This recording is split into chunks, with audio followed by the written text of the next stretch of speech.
అనుబంధం పార్ట్ 6 రచన మీనా కుమారి గారు. వీడియో చూసే ముందు వీడియోకి తప్పకుండా లైక్ చేయండి. ఆమెని పుట్టింట్లో ఆనందంగా ఉంది. శ్రీహర్ష అత్త అత్త అంటూ వెనకాలే ఉంటున్నాడు. శ్రీహర్షకి మేనత్త అంటే పంచప్రాణాలైపోయింది. వారిద్దరిని చూసి నవ్వుతూ ఉంటుంది జయంతి. ఇక శేఖర్ అయితే మురిసిపోతూ ఉంటాడు. అత్త కూతుర్ని కంటుందిరా ఎట్లాగో, అత్త కొంగు వదలొద్దు అంటూ నవ్వేవాడు శేఖర్. దశరథ గారు మధ్య మధ్యలో ఊటీ ఫ్రెండ్ సోమశంకర్ దగ్గరకు వెళ్ళి వస్తుండేవాడు. ఈ మధ్య భార్య పోవడంతో కాస్త మనసు స్థిమితపరుచుకోవడానికి వెళ్ళి వారం రోజులు ఉండి వచ్చారు. చూస్తుండగానే ఆమెనికి 4వ నెల వచ్చింది. ఆమెని చాలా అందంగా ఉంది ఇప్పుడు. ఇంకా మీ ఆడబిడ్డకు దిష్టి తగులుతుందమ్మా. రోజుకి ఒక్కసారైనా దిష్టి తీసేయి అంటూ చెప్పేవాళ్ళు పక్కింటి బామ్మగారు. మా అమ్మ మా అత్తకు నాకు రోజు తీసేస్తుందిగా దిష్టి అని చెప్పాడు శ్రీహర్ష. ఆ ముద్దు మాటలకు అందరూ నవ్వుకున్నారు. అన్నతో అప్పుడప్పుడు ఫ్యాక్టరీలకు వెళ్ళి వస్తూ ఉండేది ఆమని. తండ్రి దగ్గర గారాబం ఎక్కువయింది ఇప్పుడు ఆమెనికి. ఈ మధ్యనే తల్లి కూడా పోవడంతో ఇంకా జాగ్రత్తగా చూసుకునేవారు కూతుర్ని దశరథ గారు. కాసేపు తండ్రి కూతురు ఇద్దరూ కూర్చొని మాట్లాడుకుంటూ ఉండేవారు. వారిద్దరిని దూరంగా చూస్తూ జయంతి మురిసిపోయేది. బడి నుండి వస్తూ మా ఫ్రెండ్ చాక్లెట్ ఇచ్చారత్తా, నీ కడుపులో బుజ్జి పాప ఉందంటగా, తనకి పెట్టు అంటూ ఒక చాక్లెట్ ఇచ్చాడు శ్రీహర్ష. ఓరి బడవా, ఎంత ముదిరిపోయావురా నువ్వు అంటూ దశరథ గారు మురిసిపోయారు. మనవడిని చూసుకొని చక్కగా అందరూ కలిసి పొలాల దగ్గరికి వెళ్ళి ఆనందంగా గడిపి వచ్చేవారు. రోజు కాసేపు అపురూపంగా చూసుకునేవారు ఆమనిని. 5వ నెల వచ్చే వరకు కాలం ఆనందంగా గడిచిపోయింది. అత్తగారు పోయిన కొత్త కాబట్టి పక్కింటి పెద్ద ముత్తైదువతో స్వీటు తాంబూలాలు చలివిడి పెట్టించింది జయంతి ఆమెనికి. ఒకరోజు వికాస్ శకుంతల గారు వచ్చారు. 5వ నెల వచ్చి ముచ్చటగా ఉన్న కోడల్ని చూసి మురిసిపోయారు. ఏంటో బెంగగా ఉందమ్మా. 4 రోజులు దగ్గర నుండి చూసుకోవాలి అనిపించింది నిన్ను అన్నారు శకుంతల గారు. వికాస్ కూడా భార్యను 2 నెలలు మన ఇంట్లో కూడా ఉండవచ్చు అని అడిగాడు. ఆ మాట చెప్పింది ఆమని వదినకు, అన్నకు, తండ్రికి. దాందేముందిలేమ్మా, వెళ్ళిరా అని ఆమని వెళ్ళడానికి అన్ని ఏర్పాట్లు చేశారు.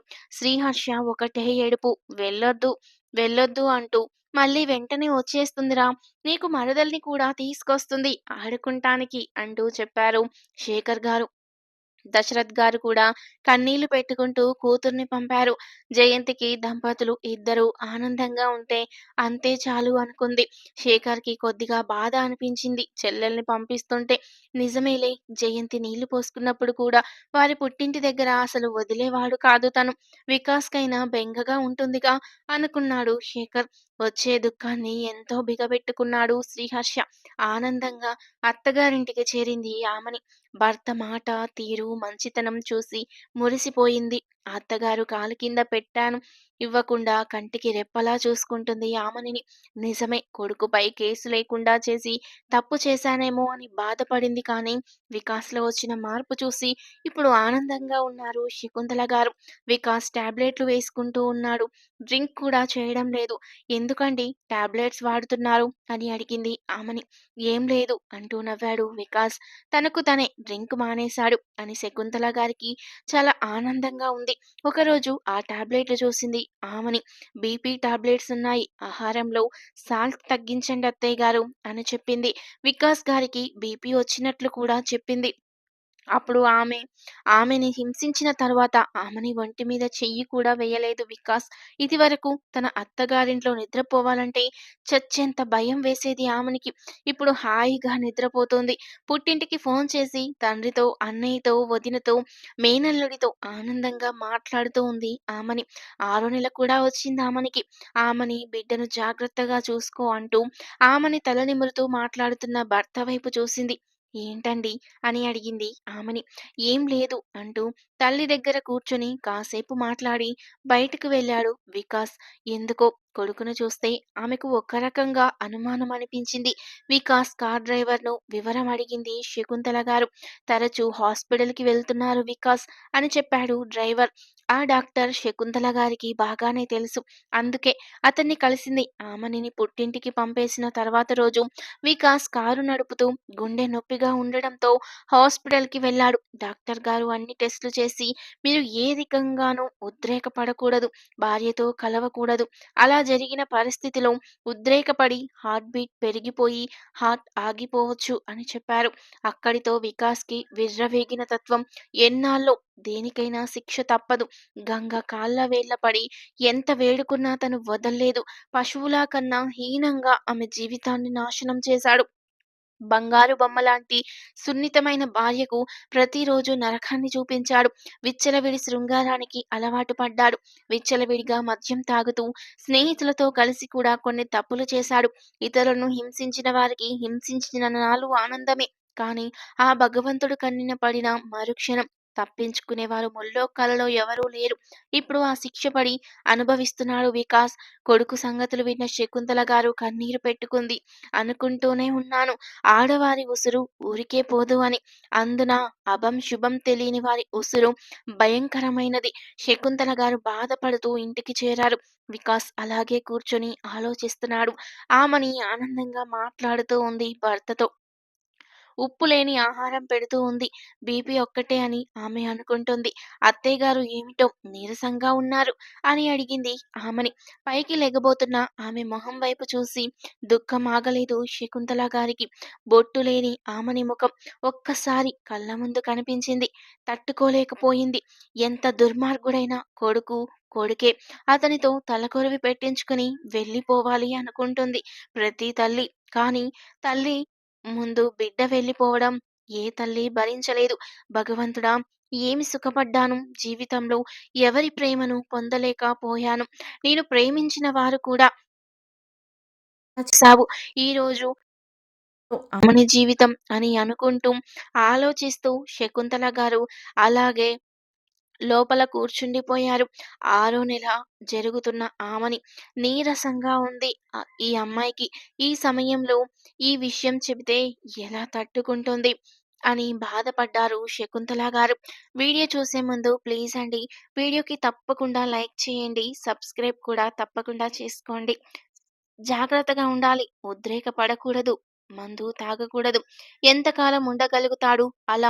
ఏ ఒక్కసారి పొరపాటు చేసినా ప్రాణాల మీదకు తెచ్చుకుంటే సర్వేశ్వరా! ఏమిటి నాయనా ఈ పరీక్ష అంటూ కన్నీరయ్యారు శకుంతల గారు. వికాస్ చాలా తగ్గిపోయారు. నీరసంగా కనిపిస్తున్నాడు ఈ మధ్యన. 7వ నెల వచ్చిన భార్యను చూసుకొని మధ్య మధ్యలో మురిసిపోతున్నాడు. తనకంటూ తన రూపం ఒకటి మిగిలి ఉంటుందిలే, అదే నా జన్మకు అని నవ్వుకున్నాడు మనసులోని విరక్తిగా. వికాస్ ప్రవర్తన ఆమెనికి చాలా ఆలోచనలు రేకెత్తిస్తోంది. మీరు ఏదో విషయం పట్ల దిగులుగా ఉంటున్నారు.